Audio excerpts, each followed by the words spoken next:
The galaxy's most feared war council convened under the burning light of Caress Prime's twin suns. Their chamber was carved from obsidian and crystal, a cathedral of conquest whose very walls hummed with the weight of 1,000 years of empire. Holographic banners of conquered worlds floated above the circular dais, a silent reminder that no species had ever stood against them and survived. But today, there was unease. Supreme Commander Valhacker stood at the center, towering over the gathered warlords, his blackened carapace glistening like polished armor. When he spoke, his deep, resonant voice carried the gravity of planets. "A report from Sector Delta 7, he growled, mandibles twitching in irritation. The chamber dimmed as he activated the star map. A single red star blinked in the void, pulsing like a warning heart. Designation, Sol. Unregistered.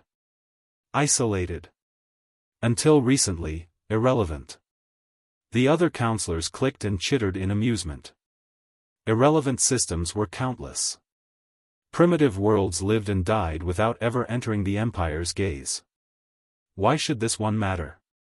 Valhacker zoomed the display, revealing fragments of data, distress signals from a pirate flotilla, now gone. Surveillance logs from the Drassel Belt showing the last moments of an Imperial scout group before they vanished into static. Tactical overlays highlighted weapon signatures that should have been impossible for a pre-FTL species to create. "This is what happened," Valhacker said, letting the silence stretch. 50 pirates annihilated. Our own scouts, gone. Their vessels destroyed or taken. This is no coincidence. Someone is building weapons in secret. Someone clever. A warlord with scarred mandibles scoffed. Perhaps the pirates destroyed our scouts, or they turned on one another. You know how these border sectors are. No, Valhacker's voice cracked like a whip. There is design here. Patterns. Whoever they are, they learn fast. They are not afraid to strike first. The chamber grew quiet. There were few things in the galaxy more dangerous than a species willing to strike first. Then we should remind them what happens to those who strike the Empire, another counselor hissed, his eyes glowing in the dim light. Glass the world. Make an example of them. Let the galaxy see what comes of defiance. Valhacker's eyes narrowed, multifaceted orbs glinting. For centuries, the Empire had done just that, erased dissent before it could spread. They had crushed uprisings, shattered fleets, and reduced worlds to ash. Fear was the foundation of their rule. But something in his instincts warned him this was different. This is not a rebellion, Valhacker said slowly. This is something new. If they can build weapons like these, who else have they been watching? Who else have they been preparing for? He turned toward the council, his silhouette framed by the stars beyond the window. Prepare a battle group. Not scouts. Not patrol craft. A full fleet. The chamber erupted in approving growls and hisses. To send a fleet was not merely to punish, it was to erase. By the time the council session ended, orders were already flashing across the Empire's communication grid. On shipyards orbiting Caress Prime, massive dreadnoughts stirred from slumber. Planet-cracking cannons were loaded, shields charged, and hundreds of thousands of troops boarded their warships. This was not a message of diplomacy. This was a death sentence. Millions of kilometers away, far from the gleaming heart of the Empire, Earth spun in the quiet dark, blissfully unaware that it had just been targeted by the galaxy's strongest war machine. Or so the Trelvan thought. Deep beneath the Rocky Mountains, buried under kilometers of reinforced alloy and rock, the hidden command bunkers of NORAD 9 were anything but unaware. "Admiral, we have movement," a technician reported, voice tight with urgency. On the tactical display, red markers flared into existence one after another as the Trelvan fleet pierced the heliopause in perfect formation. Admiral Santiago Reyes stood at the center of the war room, arms folded behind his back. He was a tall man, lean and sharp-featured, with a face hardened by years of preparation for a war no one believed would come. The light from the massive display screens painted his features in shifting blues and reds, like a soldier lit by the glow of distant fire. "Confirm ship count," Reyes said. 50 contacts. Dreadnought class, multiple carriers, cruisers. This is a full battle group." The room fell into a tense silence. Reyes nodded once, grimly. "So. They've finally noticed us." For years, humanity had watched the Empire from the shadows. The crash of an alien probe on the far side of the moon 50 years ago had been humanity's first glimpse of a larger galaxy, and its first warning. The probe had carried data, fragments of star charts, military ciphers, and, most importantly, proof that the Trelvan Empire would one day find Earth. From that moment on, the race had begun, not for the stars, but for survival. In secret shipyards on Luna and in orbit around Jupiter, humanity built its first interstellar fleet. In black-budget laboratories, scientists bent physics to their will, crafting weapons that would never pass galactic treaties, if humanity had ever been invited to sign them. They had trained in silence. Watched in silence. Waited in silence. Until now. "Sound full alert," Reyes ordered, his voice cutting through the room. "Initiate Protocol Aegis." Alarms wailed. Across the system, humanity's great secret came alive.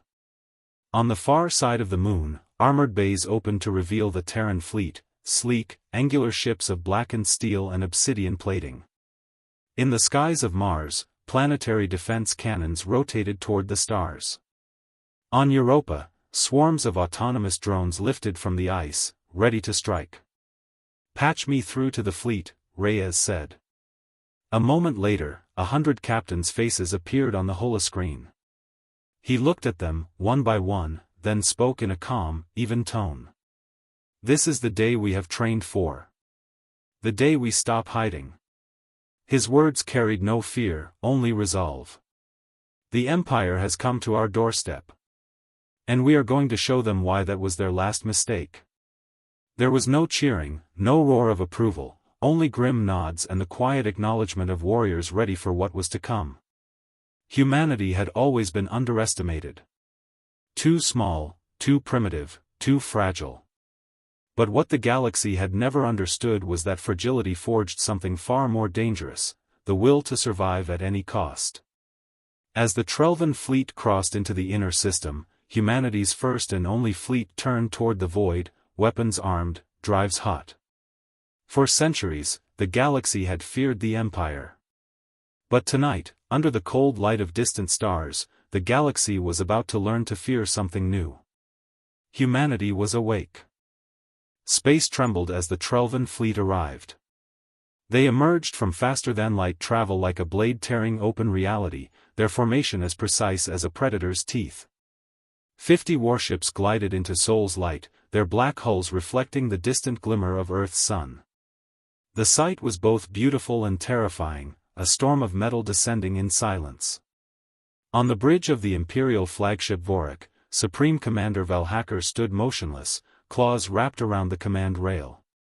He surveyed the system through a wall of data stream holograms. Each planet blinked on his display, each orbit mapped. His mandibles flexed in satisfaction. "This system is unprepared," his tactical officer rasped. "Primitive satellites. Weak orbital stations. No sign of an organized fleet." "Then they will submit quickly," Valhacker replied. His voice was cold, final. "Prepare transmission." Across every frequency, military, civilian, deep space relay, the Trelvan broadcast their message. It was not merely words. It was domination distilled into sound. "Unregistered species of soul. You stand in violation of Imperial Expansion Protocol. You will submit immediately or face eradication. You have 1 hour to comply." For a moment, there was silence, the entire system holding its breath. Valhacker had heard the cries of 100 worlds in this moment, desperate pleas, tearful promises of obedience, the pathetic begging of those who realized too late what power truly meant. But this time, there were no pleas. A single voice crackled through the void, crisp and defiant. "This is Admiral Santiago Reyes of the Terran Defense Command. Your demand is rejected." And then, silence again. No apology. No bargaining. Just rejection. Valhacker's mandibles curled into a snarl. "So be it," he hissed. "Advance the vanguard. Begin the strike." The forward cruisers surged ahead, weapons cycling. On board the TDC flagship Resolute Dawn, Admiral Reyes watched the Trelvan ships advance, his face lit by the glow of the tactical display. The enemy formation spread like a fan, a net designed to choke soul space and cut off every escape. "Status?" Reyes asked quietly. "All ships reporting combat readiness," his XO replied. "Rail batteries charged. Drone swarms primed. Cloak generators stable, for now." Reyes nodded. The cloak wouldn't last forever. Soon, the Trelvan would detect them, and when they did, all hell would break loose. "Hold fire until they cross the Mars intercept line," Reyes ordered. His voice was calm, but every officer in the room could feel the tension coiled behind it. "Let them come closer." Seconds dragged into minutes. The enemy fleet swept closer, oblivious to the trap it was sailing into. Then, at precisely 14:33 and 7 seconds Universal Time Coordinated, the trap was sprung. From behind the moon, from the shadowed orbits of Mars and the asteroid belt, human warships decloaked one by one. First a dozen. Then 2 dozen. Then 30. Their hulls were like nothing the galaxy had seen before, jagged, angular, matte black to swallow starlight. Their engines flared with cold fury as they turned toward the Trelvan fleet. And they opened fire first. The void exploded with light. Human railguns unleashed tungsten slugs at near-relativistic speeds, so fast they arrived before the enemy could raise shields. The first barrage shredded 3 cruisers in seconds, tearing through their hulls and venting burning plasma into space. The Trelvan vanguard reeled, scrambling to return fire. Plasma bolts streaked across the void, glowing green and white, but the humans were already maneuvering, engines flaring, ships darting between trajectories with impossible precision. "Target their command ship," Reyes ordered. "Focus fire." The Resolute Dawn's main battery roared, its plasma lance a blinding spear that punched through a Trelvan battleship's forward shields and detonated its reactor. The explosion lit the dark like a newborn sun, scattering debris for thousands of kilometers. On board the Vorak, Valhacker gripped the rail until the metal groaned beneath his claws. "Raise shields. All ships, break formation and return fire," he barked. His officers scrambled to obey. But they were already losing. No pre-FTL species should have been capable of this. These ships moved with the precision of seasoned war fleets, their weapons not crude but surgical, designed to tear through shields, overwhelm point defense, and cripple engines with terrifying efficiency. "This is impossible," one of Valhacker's lieutenants rasped. "No primitives could." "Enough." Valhacker snapped. "Deploy carrier wings. Surround them." Fighter swarms poured from the Trelvan carriers, filling space with glittering motes of light. Human drone swarms met them head-on, thousands of autonomous craft weaving through the void in perfect synchronization. Where Trelvan fighters relied on individual pilots, humans relied on relentless machine coordination, every drone fighting until its last spark of power flickered out. The battle became a storm of fire and metal. Ships died silently, their death throes painting the black canvas of space with violent light. Inside the war room on Earth, commanders watched the data feed in grim silence. Casualty markers blinked on the display, human ships lost, crew gone. But they kept fighting. "Enemy losses at 38%, a technician reported breathlessly. Reyes stared at the tactical board. "And ours?" 3 ships destroyed. 9 damaged. "But we hold the line." Reyes allowed himself one single breath of relief, then steeled himself again. "They'll pull back soon," he said. "But they'll be back. And next time, they won't just bring a fleet. They'll bring the Empire." His XO swallowed hard. "Then what do we do, sir?" Reyes turned toward the display, watching as the surviving Trelvan ships broke formation, retreating toward the edge of the system. "We prepare for Phase 2, Reyes said quietly. "This isn't just about Earth anymore. This is about everyone they've ever crushed. We've just shown the galaxy that the Empire can bleed. Now we make sure they don't recover." In the shadows of deep space, the battered remnants of the Trelvan fleet limped away from Sol. On the Vorak, Valhacker stood motionless, watching the casualty report scroll past. 26 warships lost. Thousands of troops dead. And all at the hands of a species that, days ago, the Empire had not even considered worthy of notice. He had expected terror. Submission. Instead, he had been met with defiance and firepower beyond comprehension. Valhacker's mandibles clicked once, sharp and final. "This is not over," he growled. "They think they have won a victory. But we will return. And when we do, we will bring enough fire to burn their entire world to ash." But somewhere deep inside him, beneath the rage and pride, there was something else, something he had never felt before on the eve of war. Fear. Humanity's first battle among the stars was over. They had survived. They had won.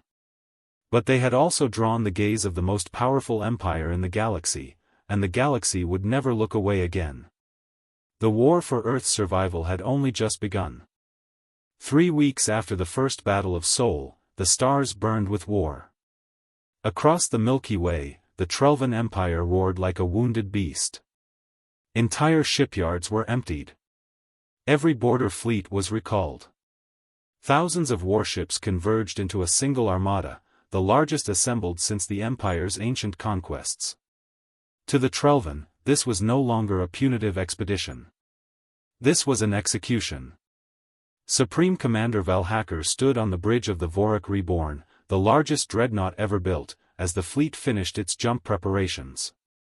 500 warships surrounded him, forming a spearhead that stretched across half the system. "This time," Valhacker growled, "there will be no survivors. Not a single city. Not a single ship. Not even the memory of this species will remain." His crew answered with a chorus of hisses and metallic growls. And then the armada jumped. On Earth, alarms blared through NORAD 9. "They're here," whispered the technician, her face pale under the glow of the tactical display. The screen filled with red, hundreds of contacts, dreadnoughts, carriers, destroyers, all dropping into the outer system like a swarm of predators. Admiral Santiago Reyes stood in the war room, his face carved from stone. "So they've brought everything," he said quietly. "Good." He turned to his staff. "Signal the fleet. All assets to combat readiness. Activate Project Nemesis." Some of the officers stiffened. They had trained for this order, but giving it meant crossing a line humanity had hoped never to cross. Nemesis wasn't just another ship, it was humanity's most dangerous creation. Hidden deep in orbit around Titan, buried within a fortress of ice and metal, Nemesis awoke. It was not merely a warship. It was a city-sized leviathan, its hull bristling with rail cannons the length of skyscrapers, its core run by an AI so advanced it had been kept offline for fear of what it might become. Now its eyes glowed to life, cold and merciless. Nemesis online, the AI's voice echoed across the fleet channels. Calm. Controlled. Almost human. Reyes allowed himself a tight smile. "Welcome to the war," he said. The Trelvan fleet entered the system like an iron tide.